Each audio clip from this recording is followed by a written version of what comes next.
everyone, this is Anne from Odulcina Scrap. I am back with a quick tutorial on how to create those wax seal. I've been using them in my snippets, the lace snippets, the last video that I did, and I got a few questions about it. I was surprised because I thought it was something that almost everybody knew how to do, but I'm gonna share my tips and how I do them. It looks like some of you don't know that, I guess. So first, you can buy a bunch of the end, let's say, and the stamp. I don't know if we call it a stamp. And the way it works is that you just screw and unscrew the design you want. So you can have just one handle and you can have multiple ending stamps.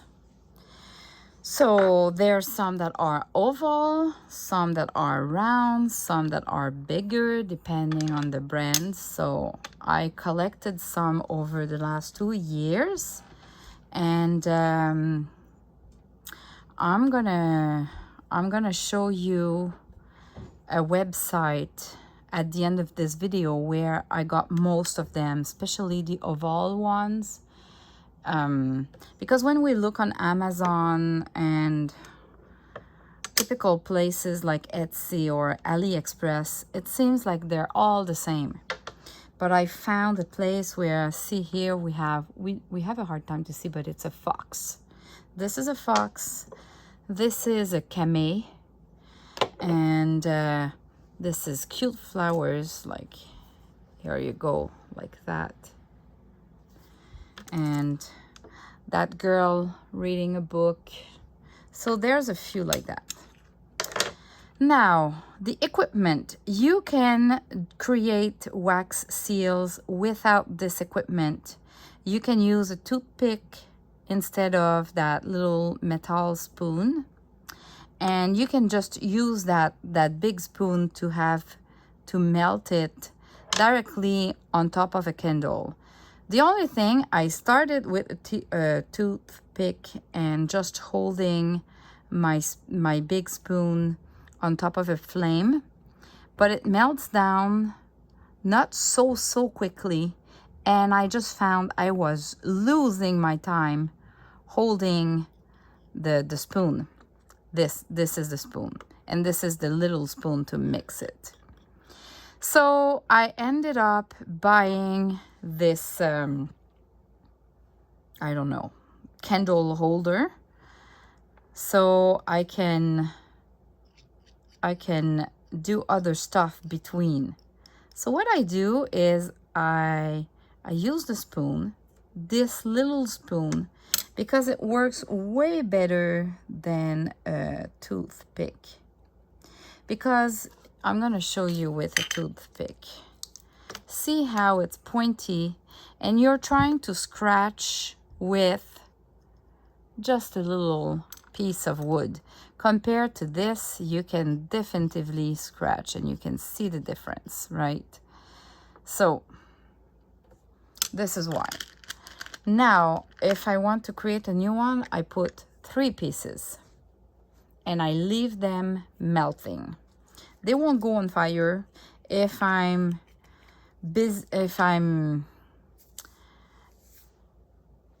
want to help the process, I can use the spoon and try to mix a little bit. But even if I'm not mixing, they won't go in fire and they will melt down. Now, after a few seconds, you can remove the stamp, and I take a spatula, a metal spatula that is pretty thin, and I just go and remove the wax seal.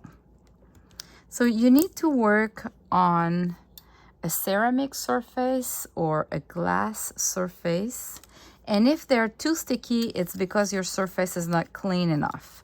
So I've been doing a bunch of wax seal this afternoon on that glass, so maybe this is why This one was a little bit harder to remove.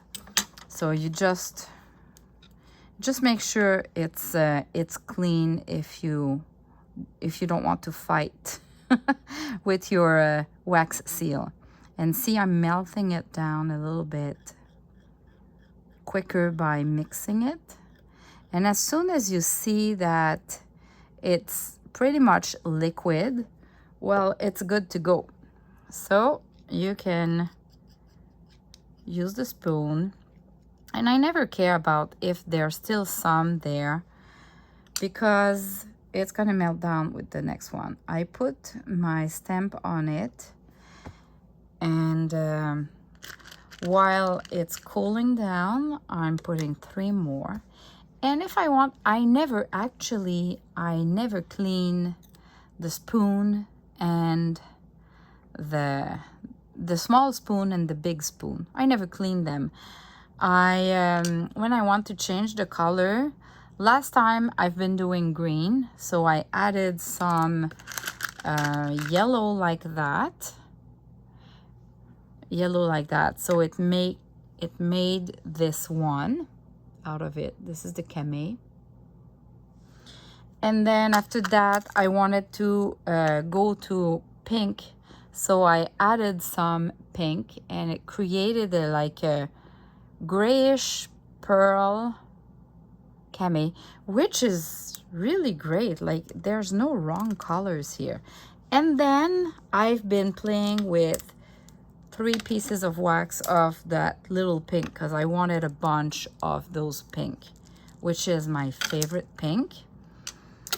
So now I can remove that one and just scrub. Here you go. And I like to do batches. So when I'm doing a color, I try to make a couple of the same color before switching to another color. But when I'm switching to another color, I just go and add the new colors to that big spoon. And it gives like an intermediate color, which is fine with me. And then 1 or 2 times later, I have the good color back without cleaning anything. Let me show you though. When I am done, at the end of it, I can just clean a little bit. If it's getting really, really messy, I can clean a little bit with a wipe or a Kleenex, and I can do the same for the spoon, especially if it's really dark. Just put enough so you don't burn yourself. Put enough layers of Kleenex so you don't burn yourself, and that would be it. This will dry, and at the next one it will melt down again, so the wax is not a problem. And I'm just cleaning like that. Same for the spoon. Next time, it's dry in a few seconds, so I mean, next time when I'm gonna melt down the new wax seals, this gonna melt down too. So you can waste a lot of time cleaning those equipment, but you work for nothing, to my own opinion. And in order to glue the wax seal on a project, you just use the hot glue gun, and it even melts down a little bit of the wax seal, so it really glue it properly. What I like about doing my wax seals in advance like that is that they are really flat. I've been trying to do wax seals directly on paper, and my paper was always wavy and not flat anymore, so sometimes it's not easy. But with the hot glue gun and the wax seal being done in advance, they always look perfect. So this is my trick. I hope you enjoyed and it helped someone there, and we'll show you more tricks soon. Have a great day. Bye-bye.